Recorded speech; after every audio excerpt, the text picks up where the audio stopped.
Perkembangan terkini jangkitan COVID-19 di negara ini. Jumlah kes jangkitan COVID-19 di negara ini kekal 141 kes setelah tiada kes jangkitan baharu dicatatkan hari ini. Perkara tersebut dikongsikan oleh Yang Berhormat Datuk Seri Setia Dr. Awang Haji Muhammad Isham bin Haji Jaafar, Menteri Kesihatan, pada sidang media perkembangan terkini situasi jangkitan COVID-19 petang tadi. Menyertai sidang media, Yang Berhormat Datuk Seri Setia Awang Haji Hamzah bin Haji Sulaiman, Menteri Pendidikan. Kementerian Kesihatan ingin memaklumkan kepada orang ramai bahawa pada hari ini Khamis 12 Syawal 1441 Hijrah bersamaan dengan 4 hari bulan Jun 2020 Masihi, alhamdulillah dengan izin Allah Subhanahu Wa Taala jua tidak ada kes baru jangkitan COVID-19 di negara ini. Ini bermakna jumlah keseluruhan kes COVID-19 di negara ini kekal seramai 141 orang. Manakala jumlah kes yang telah sembuh ialah seramai 138 orang. Pada masa ini, hanya satu kes aktif yang masih dirawat di Pusat Pengasihan Kebangsaan. Beliau masih dalam keadaan kritikal dan memerlukan bantuan mesin tambahan hadlang mesin ataupun ECMO dan mesin pernafasan. Sama-samalah kita berdoa semoga Allah Subhanahu Wa Taala memberikan kesembuhan sepenuhnya kepada beliau. Amin, amin, ya Rabbal Alamin. Dalam tempoh 24 jam yang lalu, sebanyak 320 sampel telah diuji bagi virus SARS-CoV-2 yang membawa jumlah keseluruhan ujian makmal dijalankan sejak Januari 2020 kepada 20,205 ujian.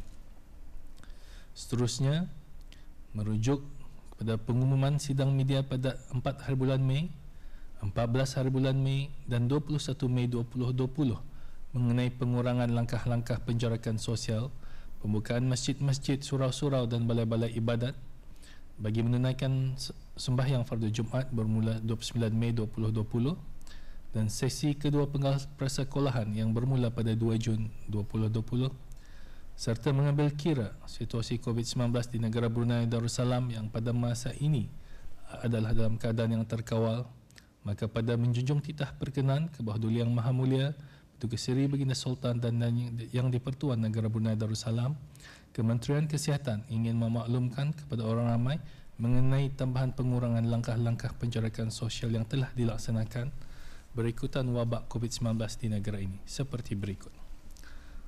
Tambahan pengurangan langkah-langkah penjarakan sosial kali ini akan melibatkan sekolah tuition, sekolah muzik yang mana hanya kelas persendirian ataupun one-to-one kelas sahaja dibenarkan buat sementara waktu ini. Tambahan pengurangan langkah-langkah penjarakan sosial ini akan bermula pada hari Jumaat 13 Syawal 1441 Hijrah bersamaan dengan 5 hari bulan Jun 2020. Pengurus-pengurus bagi kesemua premis-premis yang disebutkan di atas hendaklah dikehendaki untuk mendapatkan kod QR BruHealth yang khusus bagi premis-premis tersebut dan seterusnya mencetak kod QR dan letakkannya di kawasan pintu masuk premis untuk diimbas oleh pelanggan sebelum masuk dan sejurus sebelum meninggalkan premis. Dan kedua, melakukan pemeriksaan suhu badan pengunjung di pintu masuk dan memastikan pengunjung mematuhi garis panduan penjarakan sosial dan menasihatkan sesiapa yang mempunyai tanda-tanda jangkitan atau orang berisiko tinggi untuk tidak hadir ke premis berkenaan. Dengan ini, Kementerian Kesihatan memaklumkan bahawa orang ramai adalah dikehendaki untuk mematuhi segala peraturan dan arahan yang berkaitan dengan pengurangan langkah-langkah penjarakan sosial tersebut. Sesiapa yang didapati melanggar atau ingkar akan mana-mana arahan yang telah dikeluarkan, maka ianya adalah menjadi satu kesalahan di bawah Akta Penyakit Berjangkit Penggal 204 yang mana jika didapati bersalah boleh membawa denda sehingga RM10,000 atau penjara sehingga 6 bulan atau kedua-duanya sekali.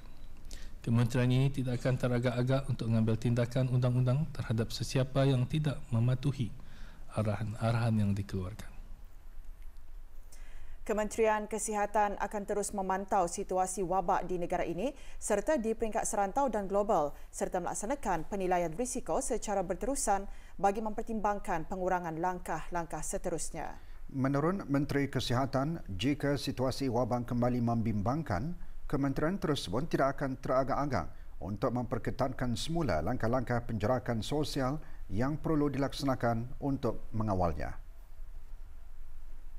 Sebagai salah satu langkah mempertingkatkan pemantauan terhadap jangkitan COVID-19 di negara ini, Kementerian Kesihatan juga akan memperluaskan saringan ujian makmal SARS-CoV-2 khususnya di kalangan petugas-petugas frontliner, petugas-petugas di pusat penjagaan kanak-kanak, preschools dan pusat penjagaan warga emas.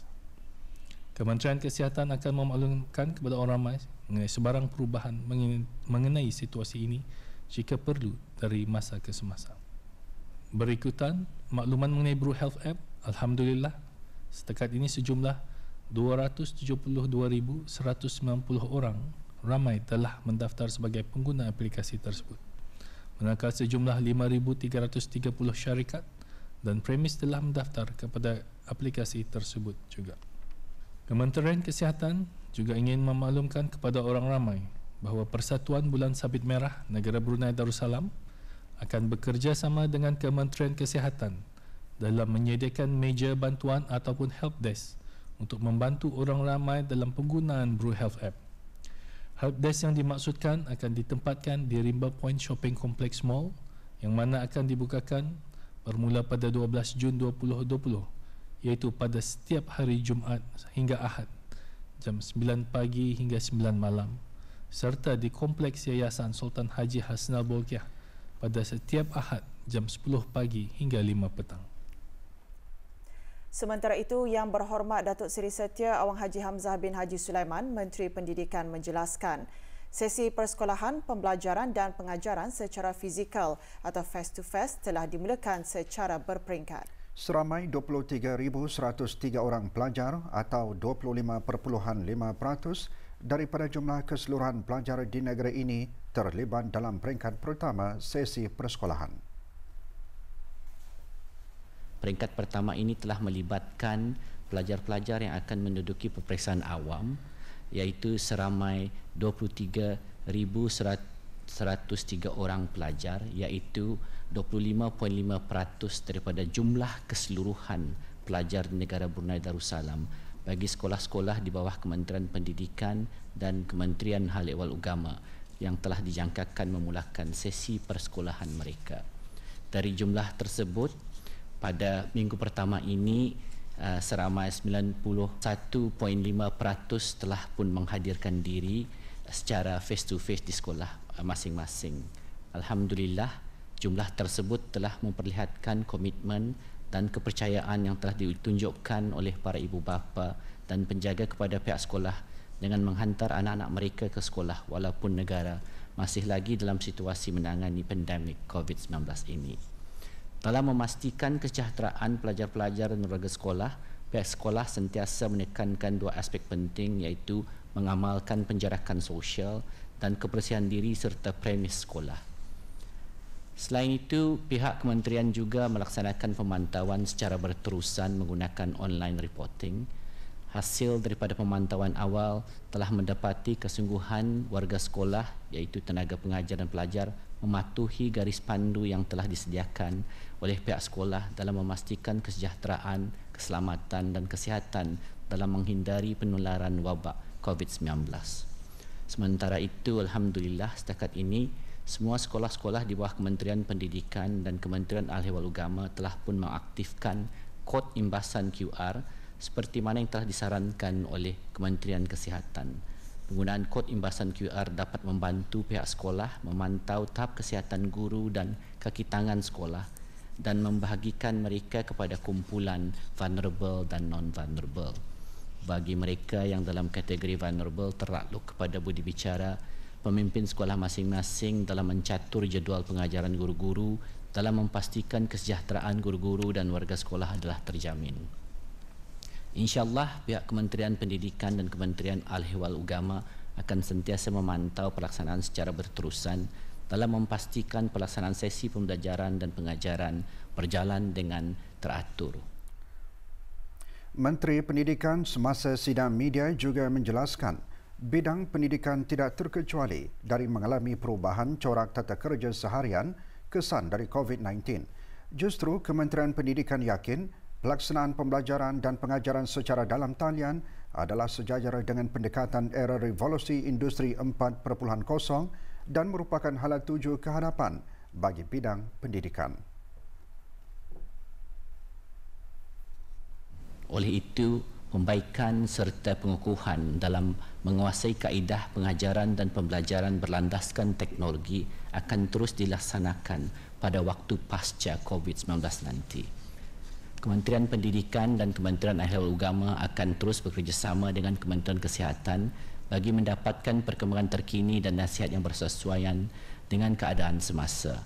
Di samping itu, kerjasama dari semua pihak yang terlibat adalah diperlukan bagi memastikan kesejahteraan dan keselamatan komuniti sekolah kita ini adalah terjamin. Semasa sesi soal jawab petang tadi, Menteri Kesihatan mengongsikan sejak wabak COVID-19 mulai dikesan di negara ini, pemantauan terhadap semua banduan dan individu yang berada di bawah jagaan kerajaan telah dijalankan. Tambahnya lagi, ia termasuklah mengadakan ujian saringan bagi SARS-CoV-2.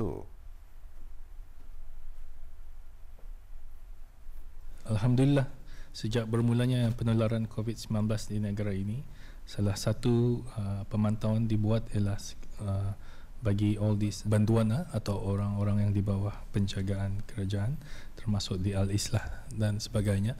So, saringan ujian virus SARS-CoV-2 sudah dan masih dijalankan bagi individu yang berada di sana lah. Dan setiap inmate ataupun banduan atau tahanan yang baru akan diuji sebelumnya masuk. Okay? Dan mana-mana selepas satu mana-mana inmate atau banduan atau tahanan yang mempunyai simptom dan akan diuji juga untuk virus SARS-CoV-2 di samping virus yang lain lah, respiratory virus yang lain. Setakat ini alhamdulillah there's no infection and keadaan pun terkawal. Ini termasuk juga dengan saringan terhadap pekerja-pekerja di sana lah, pegawai-pegawai yang bertugas di tempat-tempat tersebut. Pelaksanaan fasa kedua pembukaan semula sekolah adalah tertakluk kepada nasihat yang diberikan oleh Kementerian Kesihatan. Berhubung dengan perkara tersebut, Kementerian Kesihatan akan mengadakan ujian rawang dalam kalangan guru. Dalam masa seminggu, lebih 1,000 saringan akan dilaksanakan bagi seluruh sekolah dan jadual ujian juga telah disediakan. Tertakluk kepada nasihat dari Kementerian Kesihatan dan dalam rancangan awal mungkin dalam 2 minggu kalau keadaan mengizinkan dan semuanya teraturlah untuk fase kedua tu. Ianya melibatkan pelajar-pelajar prasekolah tahun 1, tahun 2, tahun 3 dan tahun 4 dan tahun 5.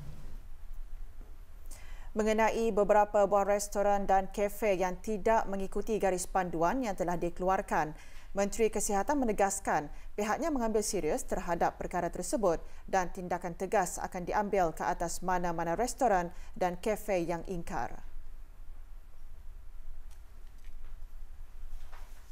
Kementerian Kesihatan mengambil serius terhadap perkara ini. Jadi, we will plan to do a spot check in the future. Dan siapa yang didapati, we will hadapkan ke mahkamah lah. So, ini sudah 2-3 kali diutarakan. So, there should not be any excuse lah. Dah tahu. So, terutama sekali pihak restoran yang menyediakan makanan, kalau ida memakai penutup muka, mask, atau siapa-siapa yang menyediakan buffet kan, akan didakwa, okay, dan sebagainya lah, or beyond the capacity of the restaurant dan sebagainya. And with the smart helmet, we can also detect mana-mana pekerja atau pengusaha yang pekerja damam dipaksanya kerja pun, we can dakwa seterusnya. Beberapa norma baharu diadaptasi oleh para pelajar dan pihak sekolah semasa sesi pembukaan sekolah 2 Jun lalu. Ini termasuk langkah penjarakan sosial pemeriksaan suhu badan dan penggunaan sungkup muka. Di sebalik norma-norma baharu itu, para pelajar tetap gembira untuk kembali bersekolah. Murid-murid dia orang punya respons dia gembira dah kena dapat lagi kembali ke sekolah setelah lama berada di rumah tua, dan faham juga kita ni senang sedikit dapat berjumpa kembali dengan kawan-kawannya, dan juga guru-guru pun bersemangat untuk menerima anak-anak murid mereka, anak didik mereka tu, dan dalam itu dinasihatkan juga supaya kita ni dapat berterusan orang membuka sekolah kita ni. Kerjasama diperlukan bagi semua pihak, terutama dari pelajar-pelajar dan juga guru-guru akan mempraktis social distancing atau penjagaan sosial dan menjaga diri dari segi kebersihan dan juga kesihatan lah.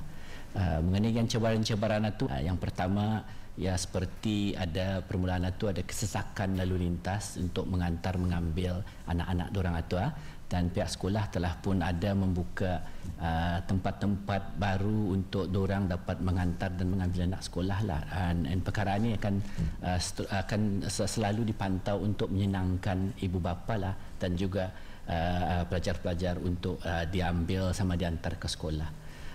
Kedua ialah kanak-kanak sekolah ini setelah hampir 3 bulan sudah di rumah, jadinya harus kembali ke sekolah, dan dalam kembali ke sekolah itu mereka berhadapan dengan norma-norma baru untuk ketani orang mempraktikkan social distancing dan juga itulah kebersihan menggunakan sanitizer apa katanya. Jadinya itu ada itulah sikit mesti pembiasaan lah, dan yang mengambil masa ini diharapkan 2-3 hari ini kan perkara ini dapat diatasi oleh bukan saja pelajar dan juga guru-guru dalam sekolah itu. Masa ini pun diorang terpaksa mengikut jalan yang tertentu, seperti macam mana ke kantin, macam mana ke tandas ke apa itu ini yang cara berjalan macam mana jarak-jaraknya apa.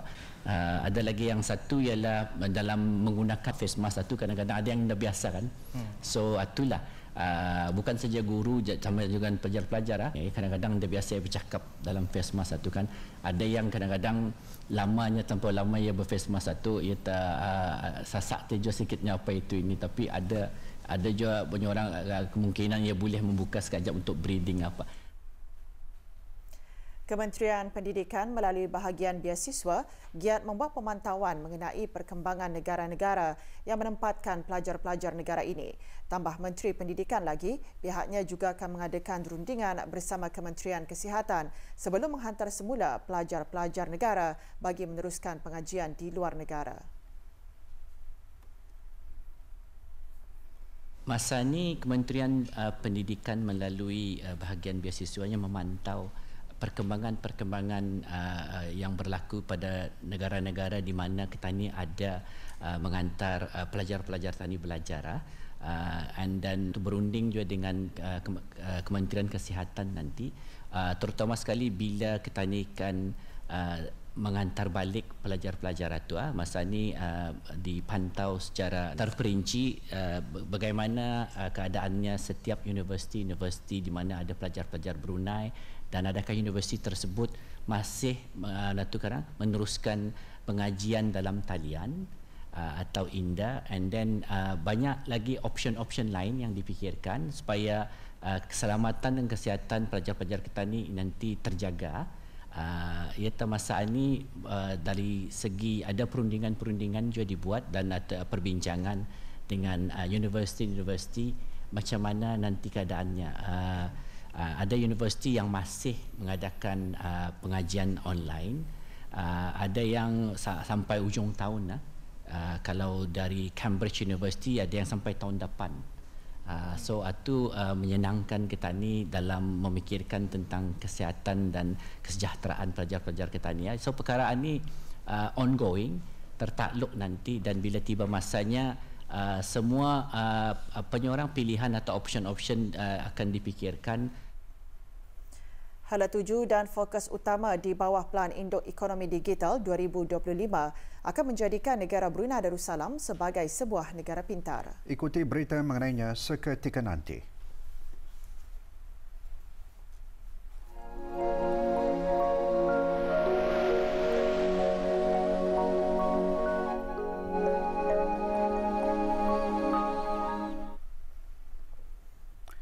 Mangsa-mangsa kebakaran di Kampung Pengiran Bendahara Lama menerima sumbangan dalam Majlis Penyerahan Derma Tabung Amal Mangsa Kebakaran kampung berkenaan pagi tadi. Derma tersebut adalah hasil daripada sumbangan orang ramai melalui jabatan-jabatan daerah, tabung-tabung khas di masjid-masjid seluruh negara dengan kerjasama Jabatan Hal Ehwal Masjid dan melalui sumbangan secara pesanan ringkas SMS. Derma lebih RM181,567 disampaikan oleh Yang Berhormat Pihin Orang Kaya Seri Kerna, Datuk Seri Setia Dr. Haji Awang Abu Bakar bin Haji Apong, Menteri Hal Ehwal Dalam Negeri, dan Yang Berhormat Major Jeneral Bersara Datuk Paduka Seri Haji Aminuddin Ehsan bin Pihin Orang Kaya Saiful Muluk, Datuk Seri Paduka Haji Abidin, Menteri Kebudayaan Belia dan Sukan, selaku penasihat bersama Tabung Amal Mangsa Kebakaran Kampung Pengiran Bendahara Lama kepada 12 penerima.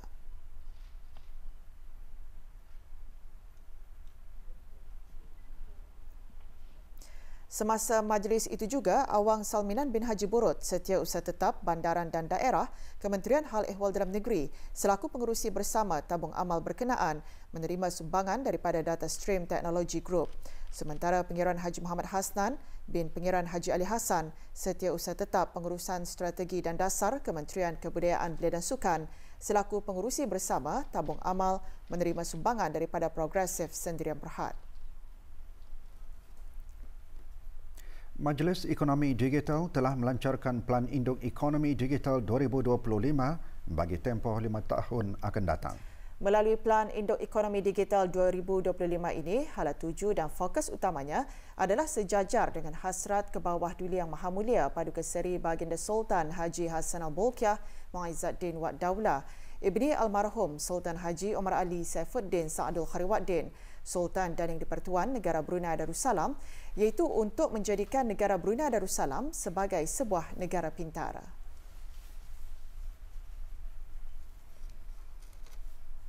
Dengan visi negara pintar melalui transformasi digital dan misi untuk mendorong dan meningkatkan pertumbuhan sosio-ekonomi negara Brunei Darussalam melalui transformasi digital, Plan Induk Ekonomi Digital 2025 bertujuan untuk mendukung objektif Wawasan Brunei 2035, iaitu kualiti kehidupan yang tinggi, negara yang mempunyai rakyat yang berpendidikan, berkemahiran tinggi dan berjaya, dan ekonomi yang dinamik dan berdaya tahan.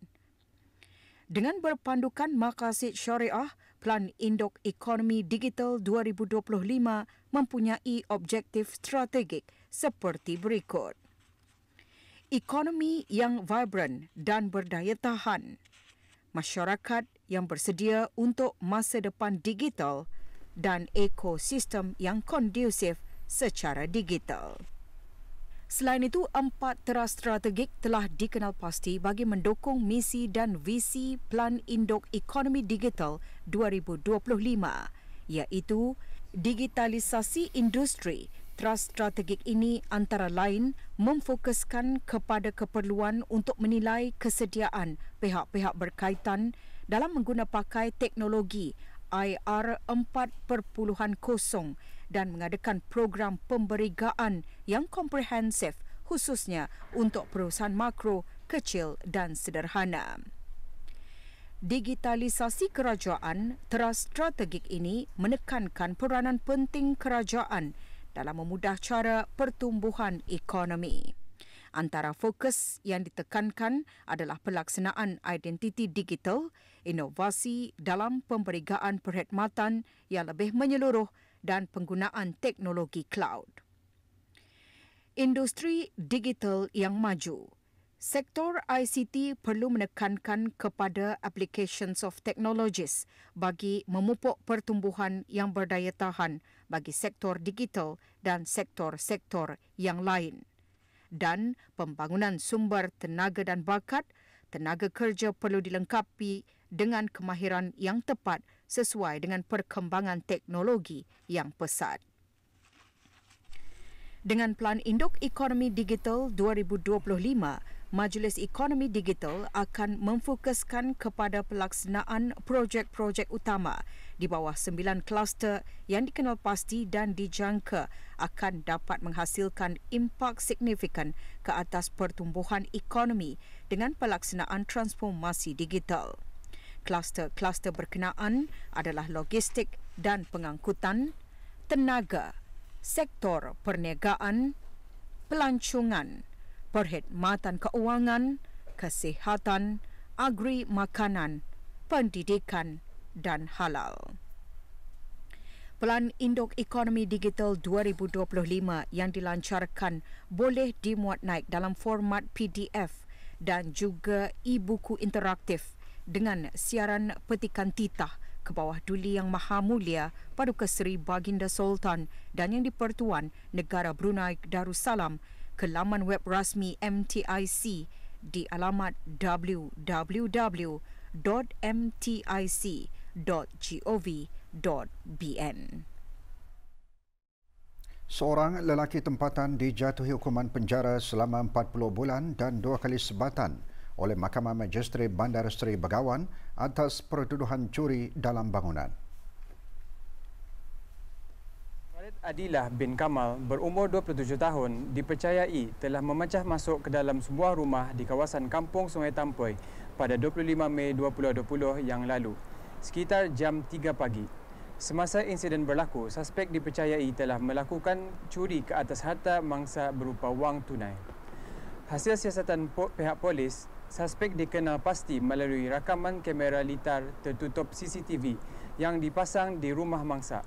Suspek didakwa di bawah Seksyen 457 curi waktu malam dalam bangunan Kanun Hukuman Jenayah Penggal 22.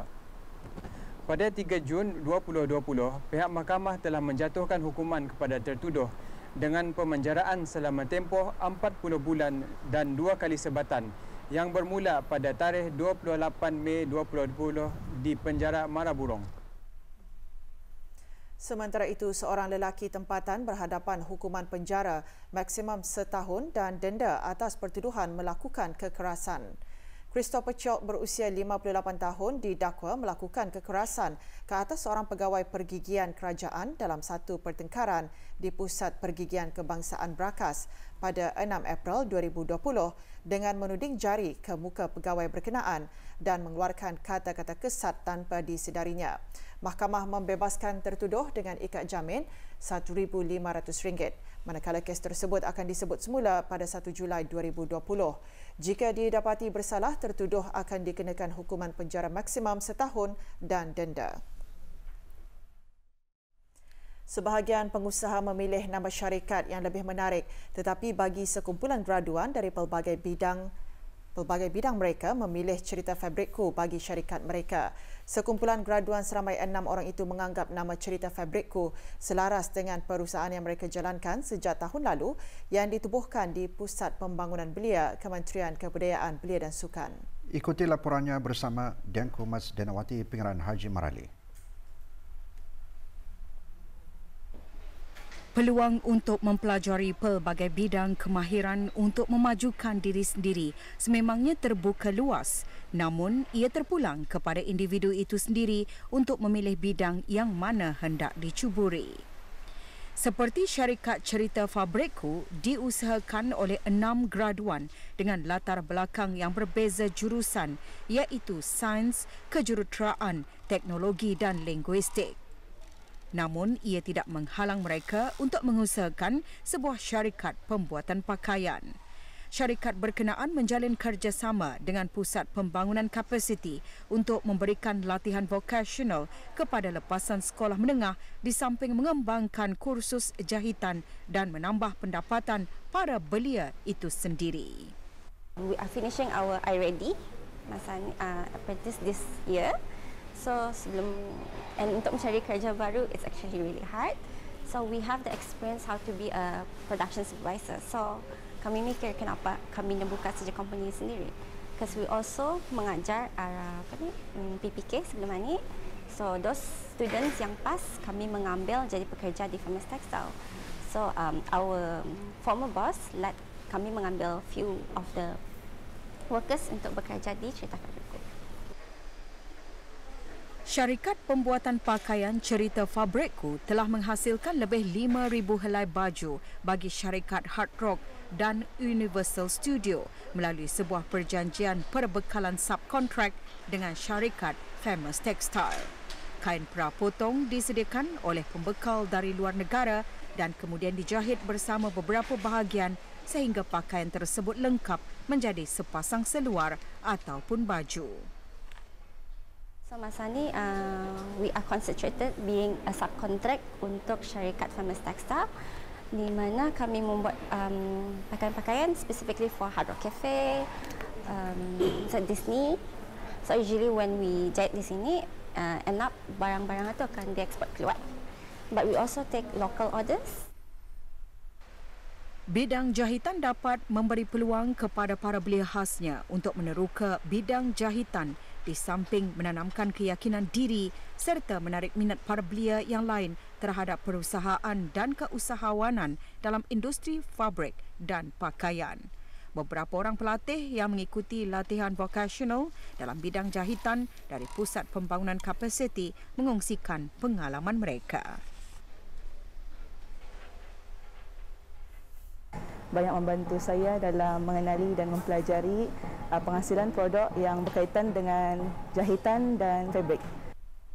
Cara mengetahui jenis-jenis mesin apa yang kami gunakan di sini, dan sama juga dengan itu juga kami boleh mengenali kualiti kain yang kami gunakan juga. Perkhidmatan fisioterapi Hospital Raja Isteri Pengaraan Anak Soleha akan ditutup sementara bermula hari ini sehingga hari Selasa 9 Jun 2020. Penutupan adalah disebabkan kerja-kerja pemeliharaan yang dijalankan pada masa ini. Perkhidmatan fisioterapi akan beroperasi semula pada hari Rabu 10 Jun 2020 di lokasi sementara Wad 4 Aras Bawah Kompleks 1 Hospital Raja Isteri Pengaraan Anak Soleha.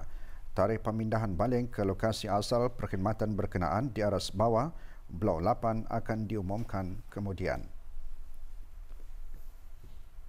Pengagihan baju larian dan nombor BIM bagi peserta-peserta yang telah membuat pembayaran baju T Larian Hari Kebangsaan 2020 akan diadakan selama 3 hari bermula hari Isnin 8 Jun hingga hari Rabu 10 Jun 2020 bermula pukul 9 pagi hingga 11.30 pagi dan 2 petang hingga 3.30 petang. Kementerian Kebudayaan Belia dan Sukan dalam siaran medianya juga memaklumkan tempat-tempat pembahagian baju larian dan nombor BIM secara pandu lalu. Di daerah Brunei dan Muara diadakan di kawasan letak kereta VIP Stadium Negara Hasnal Bolkiah Brakas. Di daerah Blain, Kompleks Sukan Mumbong. Di daerah Temburong diadakan di Kompleks Sukan Temburong. Manakala di daerah Tutong, pengambilan dibuat melalui kaunter di Kompleks Sukan Tutong. Para peserta larian dimastikan membawa salinan resit pembayaran semasa pengambilan tersebut. Peserta-peserta juga diingatkan untuk mematuhi arahan-arahan yang diberikan oleh Jawatan Kuasa Larian serta nasihat-nasihat Kementerian Kesihatan untuk tidak datang secara berkumpulan semasa membuat pengambilan. Garis panduan bagi penggunaan gym dan pusat kecerdasan fitness center dan sukan golf yang telah dikuatkuasakan pada 16 Mei 2020 adalah dikekalkan dan sama seperti sebelumnya, kecuali yang berkaitan dengan pusat sukan tertutup dan pusat sukan luar. Menurut kenyataan media Kementerian Kebudayaan Belia dan Sukan, garis pandu tersebut telah dikemas kini, iaitu dalam mana sukan-sukan single match ataupun 1 lawan 1 yang dihadkan kepada 1 jam sahaja adalah dibenarkan. Garis pandu sebelum ini hanya membenarkan sukan-sukan perseorangan sahaja dalam fasiliti-fasiliti tersebut. Sukan-sukan single match yang dibenarkan adalah seperti yang tertera. Manakala sukan-sukan organised sport, berpasukan dan sukan yang melibatkan kontak mahupun penganjuran bagi perlawanan atau kejohanan sukan masih tidak dibenarkan pada peringkat ini. Orang ramai dan pengurus fasiliti sukan diingatkan supaya sentiasa melaksanakan garis pandu Kementerian Kesihatan yang sedia ada dengan sentiasa mengamalkan tanggungjawab sosial, memastikan penjarakan fizikal dan kebersihan diri, peralatan dan persekitaran fasiliti pada setiap masa. Setiap pengguna dikehendaki mendaftar secara lebih awal dan memuat turun aplikasi BruHealth untuk tujuan pendaftaran kod QR dan bagi tempahan fasiliti sukan. Untuk maklumat lanjut, pemilik-pemilik premis dan orang ramai bolehlah melayari laman sesawang Jabatan Belia dan Sukan di www.belia-sukan.gov.bn. Negara akan beralih dari musim peralihan ke musim barak daya yang dijangka bermula pada minggu hadapan. Jabatan Kaji Cuaca Kementerian Pengangkutan dan Infokomunikasi dalam siaran akhbarnya menyatakan keadaan angin yang secara amnya perlahan dan bertiup dari berbagai arah akan mula bertukar bertiup dari arah barak daya. Pada musim barak daya, keadaan atmosfera pada kebiasaannya adalah agak stabil dan aktiviti kejadian ribut petir menjadi berkurangan jika dibandingkan semasa monsun peralihan pada 2 bulan yang lalu. Musim barak daya biasanya akan berterusan sehingga bulan September. Semasa kemuncak musim ini, iaitu sekitar bulan Ogos, negara kebiasaannya akan mengalami keadaan berjerebu disebabkan oleh cuaca kering di rantau Asia Tenggara. Musim barak daya juga adalah selari dengan musim aktif pembentukan sistem siklon seperti ribut tropika dan taufan di kawasan barat laut, Lautan Pasifik dan Laut Cina Selatan. Sekiranya sistem siklon dikesan tertakluk kepada jarak lokasi sistem tersebut daripada kawasan negara kita, negara akan mengalami keadaan cuaca yang tidak menentu dan sekali-sekala berlaku hujan ribut petir beserta angin kencang. Jabatan Kaji Cuaca akan terus memantau keadaan cuaca dari semasa ke semasa dan akan mengeluarkan nasihat dan amaran cuaca jika perlu. Maklumat cuaca terkini boleh diikuti melalui laman sesawang www.met.gov.bn atau Facebook @BruneiWeather, Instagram @BruneiWeather, aplikasi bimbit Brunei WX dan talian cuaca 114.